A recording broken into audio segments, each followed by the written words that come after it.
കോഴിക്കോട് താമരശ്ശേരിയിൽ സഹപാഠികളുടെ ക്രൂരമായ മർദ്ദനമേറ്റ് ചികിത്സയിലിരിക്കെ മരിച്ച 10ാം ക്ലാസ്സുകാരൻ ഷഹബാസിന്റെ പിതാവ് മുഹമ്മദ് ഇക്ബാൽ 24-നൊപ്പം ചേരുകയാണ്. രാഹുൽ സുരേഷ് കോഴിക്കോട് താമരശ്ശേരിയിൽ നിന്ന് ചേരുന്നു. പറയൂ രാഹുൽ സുരേഷ്, വിവരങ്ങൾ.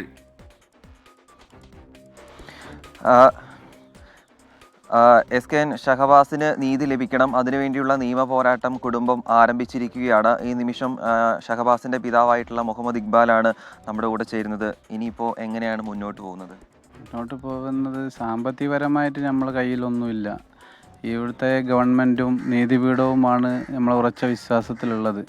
അവർ ഈ കാണുന്ന കാര്യങ്ങളൊക്കെ സത്യമായിട്ട് അന്വേഷിച്ചിട്ട് അതിനുള്ള നടപടി അത് നിഷ്പക്ഷമായിട്ട് കിട്ടുമെന്നുള്ളൊരു പ്രതീക്ഷയാണ് നമുക്കുള്ളത്. അതല്ലാതെ പറമ്പും വീടൊന്നും വിൽക്കാനുള്ളൊരവസ്ഥയിൽ നമുക്കില്ല. വീട് പണിയില്ല. ഇപ്പോൾ പണിതുകൊണ്ട് നിൽക്കുന്ന വീട് വിൽക്കാൻ വെച്ചതാണ്. അതും പിന്നെ കുട്ടികളെ പഠിപ്പിക്കണം എന്നുള്ളൊക്കെ ഒരു കണ്ടീഷനിൽ വെച്ചിട്ട് ഇപ്പോൾ വാടക വീട്ടിലാണ് താമസിക്കുന്നത്. അതുകൊണ്ട് ഇനി എങ്ങനെ മുന്നോട്ട് തുടരണമെന്ന് നമുക്കറിയില്ല. എന്നാലും ഈ ചെയ്തത് നമുക്കൊരു പ്രതീക്ഷയുള്ള ഒരു മകനായിരുന്നു. അത്യാവശ്യം പഠിക്കാനും അവന് മറ്റുള്ളവരോട് ഞങ്ങൾ അന്വേഷിച്ച സമയത്തും അല്ല പഠിക്കാനുള്ള കാര്യത്തിൽ ഒക്കെയാണ്. എനിക്ക് മുന്നോട്ട് പഠിച്ച് ഒരു ജോലി കിട്ടണം, ജോലി വാങ്ങണം എനിക്കെന്നുള്ള ഒരു അവൻ്റെ മാമന്മാർ പറഞ്ഞ നീ പഠിച്ചോ, ക്യാഷ് എന്തെങ്കിലും ആക്കിയിട്ട് നമുക്ക് അധ്വാനിച്ചുണ്ടാക്കാം എന്നുള്ളൊരു അഭിപ്രായങ്ങളൊക്കെ പറഞ്ഞിരുന്നു.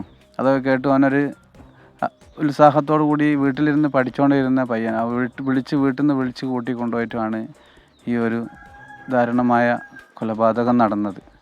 ഇതിൻ്റെ പിന്നിൽ ആരൊക്കെ ഉണ്ടോ അവർക്ക് കിട്ടേണ്ട ശിക്ഷ, അതായത് ബാലപീഠം, അതായത് പ്രായപൂർത്തിയാകാത്ത കുട്ടികളായെന്ന് പറഞ്ഞ് ഒഴിഞ്ഞു മാറാത്ത രീതിയിൽ അവർക്ക് മാതൃകാപരമായിട്ടുള്ളൊരു ശിക്ഷ തീർത്തും ഈ കൊലപാതകികൾക്ക് വാങ്ങിക്കൊടുക്കണമെന്നാണ് എനിക്ക് അപേക്ഷിക്കാനുള്ളത്. ഈ 5 പേരെയും നിങ്ങൾ അറിയുന്നതല്ലേ?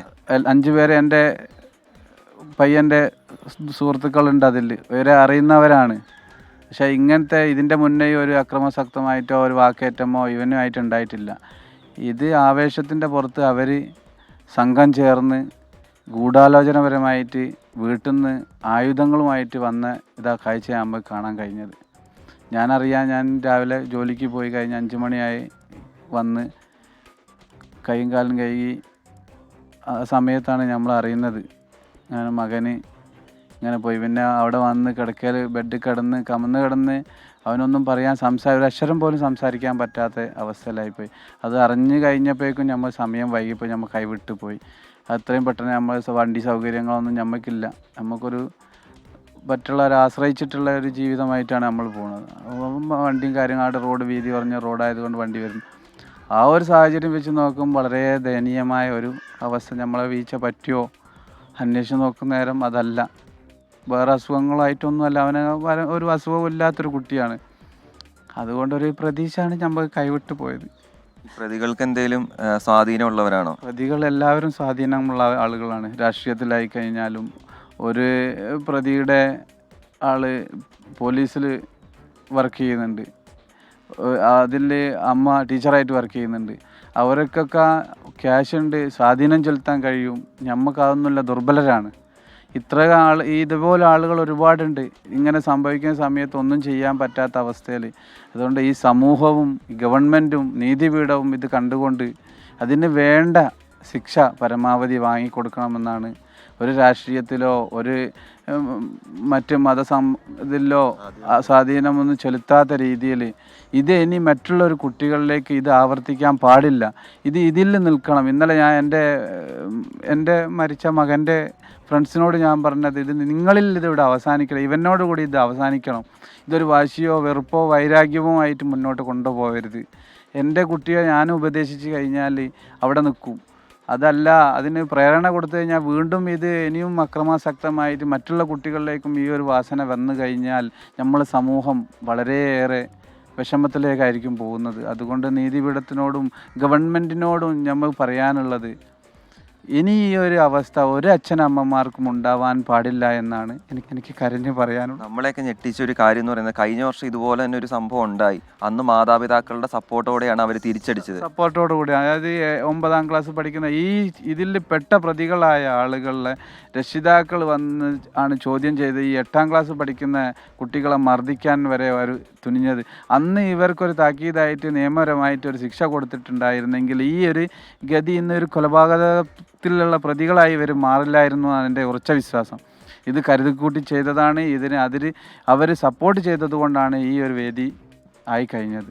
ഇപ്പോഴും നിങ്ങൾ ഉറച്ചു വിശ്വസിക്കുന്നു മുതിർന്നവരുടെയും കൂടുതൽ ആളുകളുടെയും പിന്തുണ ഇവർക്ക് ലഭിച്ചു എന്ന്? തീർച്ചയായിട്ടും വീട്ടുകാരുടെയും അവരുടെ പേരൻസിൻ്റെയും സപ്പോർട്ടോടുകൂടിയാണ് ഇത് ചെയ്തത്. ഇത് അന്ന് തന്നെ ഈ സംഭവം നടന്ന സമയത്ത് ആ കേസ് ഫയൽ ചെയ്ത് അതിനൊരു ഉചിതമായ ഒരു ഇത് കൊടുത്തിരുന്നെങ്കിൽ അന്ന് ഇത് സംഭവിക്കില്ലായിരുന്നു. തീർച്ചയായിട്ടും ഇത് നിഷ്പക്ഷമായിട്ട് അന്വേഷിച്ച് അതിന് വേണ്ട ഒരു ശിക്ഷ ഗവൺമെൻറ് നീതിപീഠം വാങ്ങിക്കൊടുക്കും എന്നൊരു ഉറച്ച വിശ്വാസം എനിക്കുണ്ട്. ഒരു കാര്യം കൂടി, നാളെ ഈ 5 വിദ്യാർത്ഥികളും പരീക്ഷ എഴുതാൻ വേണ്ടി സ്കൂളിലേക്ക് എത്തുകയാണ്. മറ്റു കുട്ടികളുടെ കൂടെ ഇരുന്നാണ് ഈ പരീക്ഷ എഴുതുന്നത്. നിങ്ങൾക്ക് ഈ പരീക്ഷാ സെൻറ്റർ മാറ്റണം എന്ന് അങ്ങനെ എന്തെങ്കിലും ആവശ്യമുണ്ടോ? കാരണം മറ്റു കുട്ടികളുടെ കൂടെ ഇരുന്നാണ് അവർ പരീക്ഷ എഴുതാൻ പോകുന്നത്. എനിക്ക് പറയാം, എൻ്റെ ഭാര്യ പറയാം, എൻ്റെ മകൻ പരീക്ഷ എഴുതുന്നില്ല, അതുകൊണ്ട് അവരും ഈ പരീക്ഷ എഴുതണ്ട എന്നുള്ള അഭിപ്രായം പറയുന്നു. എസ്കെൻ, പിതാവായിട്ടുള്ള മുഹമ്മദ് ഇക്ബാലിനും പറയാനുള്ള കാര്യങ്ങളാണ് നമ്മൾ കേട്ടത്. ഒക്കെ വലിയ വിഷമത്തിലാണ്.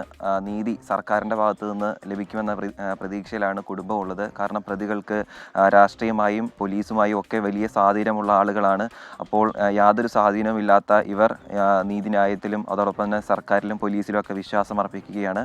ആ നീതി ഇവർക്ക് ലഭിക്കുമെന്ന പ്രതീക്ഷയിലാണ് ഇപ്പോഴും ഈ കുടുംബമുള്ളത്. എസ്കെൻ,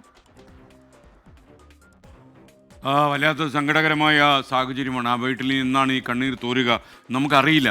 എന്തായാലും ഈ കുട്ടികളെ പരീക്ഷ എഴുതിക്കാൻ തീരുമാനിച്ച സ്ഥിതിക്ക് ഈ കുട്ടികളെ സെപ്പറേറ്റ് ചെയ്ത് പരീക്ഷ എഴുതിക്കാൻ സ്കൂളിലെ സ്റ്റാഫ് റൂമിലോ അല്ലെങ്കിൽ ഏതെങ്കിലും അങ്ങനെ ഒരു സെപ്പറേറ്റ് പരീക്ഷ ഹാൾ ഒരുക്കി ആ കുട്ടികളെ പരീക്ഷ എഴുതിക്കാനായിരിക്കണം വിദ്യാഭ്യാസ വകുപ്പ് ശ്രമിക്കേണ്ടത്. ഈ കാര്യം കോഴിക്കോട് വിദ്യാഭ്യാസ വകുപ്പിൻ്റെ ഡെപ്യൂട്ടി ഡയറക്ടറുടെ മുന്നിൽ നമ്മൾ വയ്ക്കുകയാണ്. കാരണം ഈ കുട്ടികൾക്ക് കൊടുക്കുന്ന സ്വാതന്ത്ര്യവും അവസരവും മറ്റുള്ളവർക്ക് ശിക്ഷയായി മാറാൻ പാടില്ല, മറ്റുള്ള കുട്ടികൾക്ക് ആശങ്കയും ഉണ്ടാക്കാൻ പാടില്ല. അവർക്ക് സാധാരണഗതിയിൽ വളരെ സമാധാനത്തോടെ ഈ 10ാം ക്ലാസ് പരീക്ഷ എഴുതാൻ കഴിയണം. അതുകൊണ്ട് തന്നെ ഈ കാര്യത്തിൽ മുന്തിയ പരിഗണന കൊടുക്കണമെന്നാണ് നമുക്ക് പറയാനുള്ളത്.